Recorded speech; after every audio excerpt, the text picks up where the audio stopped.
Sabi nga nila, ang pag-ibig ay hindi laging masaya. May lungkot, sakit, at luha. Pero sa dulo, ang pinakamahalaga ay kung sino ang pinili mong yakapin sa kabila ng lahat.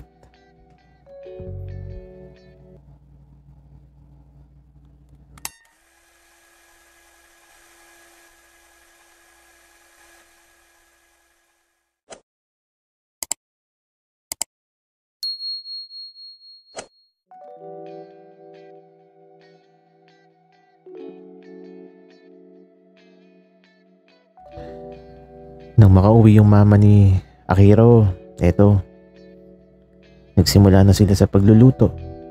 At ako naman andito sa labas ng bahay, nakatambay sa ilalim ng puno, kasama ang lolo ni Akiro.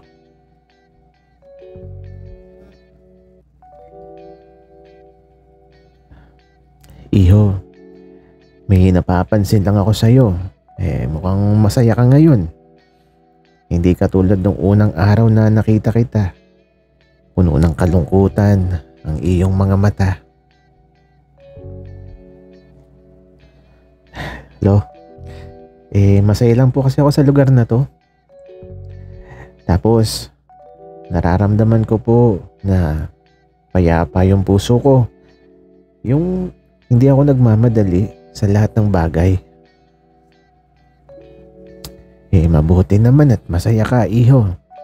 At mukhang si Akiro napapasaya mo din.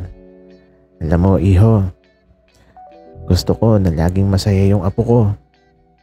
Paborito ko yung batang yan. At sana pasayahin mo siya.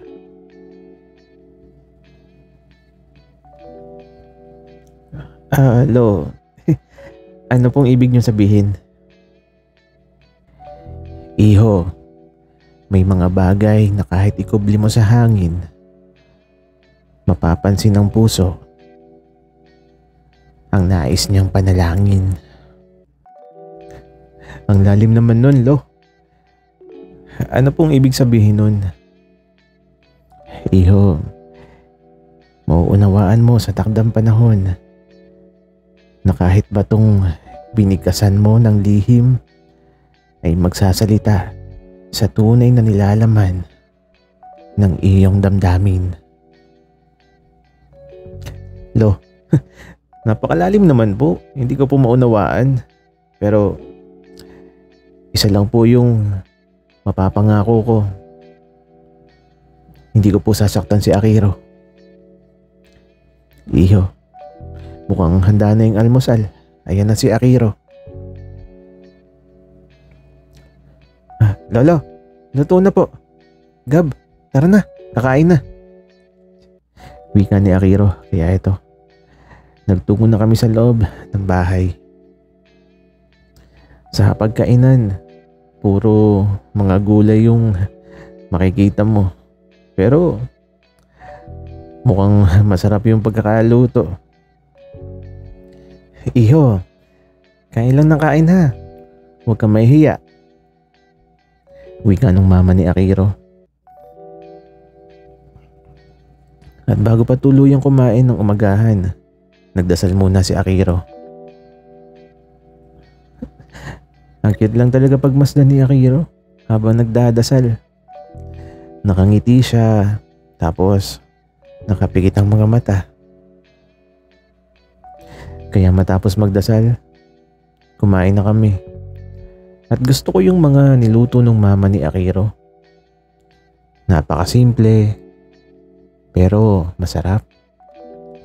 Kaya matapos makakain, eto, nasa labas lang kami sa ilalim ng puno.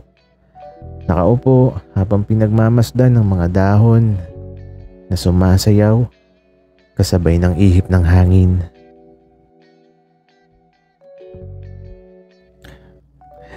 Akiro, hanggang kailan yung mama mo dito? Naalis na si mama mamayang hapon, Gab.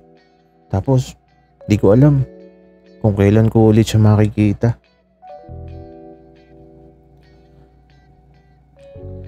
Di pasyalan mo sa kanila para makita mo palagi. Gab, masungit yung asawa ni mama. Di ko ka-close. Ay, ganun ba? Kaya mo na. Pero Akiro, alam mo, sobrang saya ko.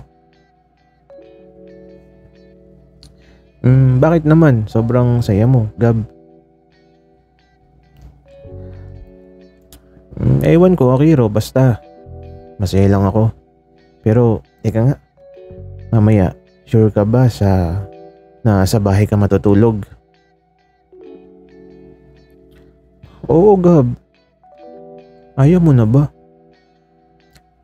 Akiro, syempre gusto ko.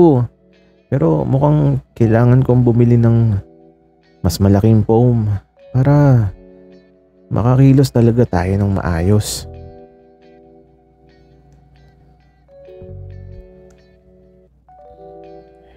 Gab, wag na. Okay na yun. Ang mahalaga, kasya tayo.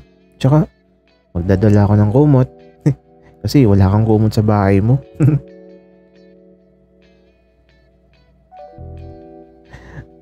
Sorry na, Akiro. Di kasi talaga ako nagkukumot. Hindi ako sanay. At saka, kung nilalamig ka kagabi, pwede mo naman akong yakapin. Ayoko. Bigang ni Akiro. Akiro, okay lang. Para mainitan ka. Pero sige na. Magdala ka na lang ng kumot. Kaya ito, sa paglipas ng mga sandali, nagkukwentuhan lang kami dito tapos tamang food trip lang ng mga natirang handa kahapon. Mga minatamis at cake. At ito mukhang aalis na yung nanay ni Akiro. Papalabas na kasi ito ng bahay. Bit-bit ang malaking bag. At agad naman siyang nilapitan ni Akiro.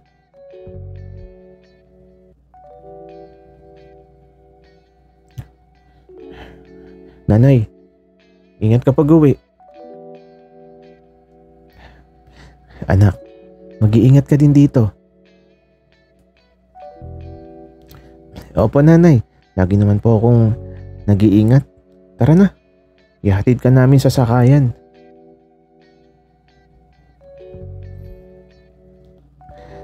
Kaya naman ito, kasama ako sa paghahatid sa sakayan.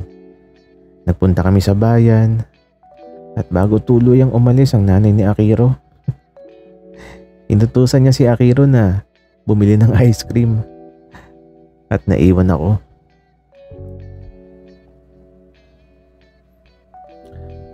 Iho, ang anak ko, napakabait niyang si Akiro. Huwag mong sasaktan ha.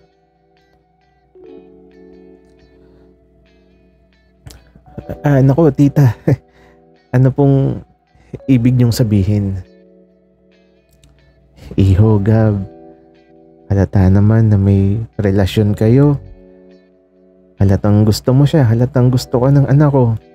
O siya, andyan na siya, basta pasayahin mo lang si Akiro. Masaya na din ako.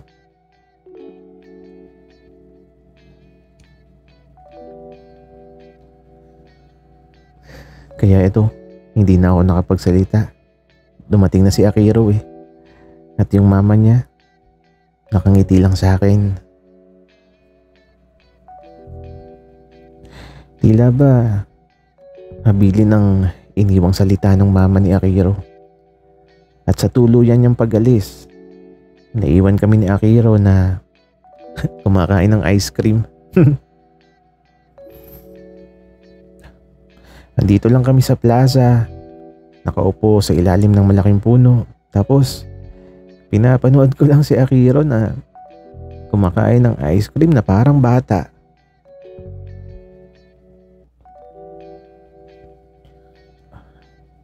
Akiro, sarap na sarap ka sa pagsupsup sa ice cream na yan Gab, pasupsup nga yun sa'yo. Masarap ba yan?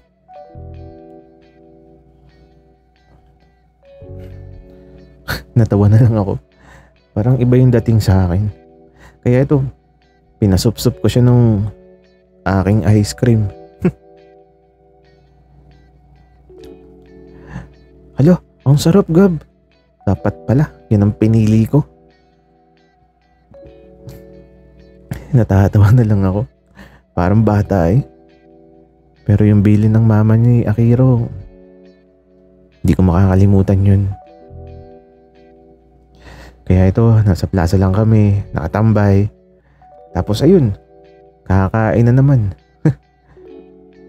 Tutuhog naman daw doon sa fishball. Para talaga ako may kasamang bata. Tapos habang nakakain ng fishball, si Akiro ay aba, kayat sa pisngi yung sauce. Diyos ko, parang bata.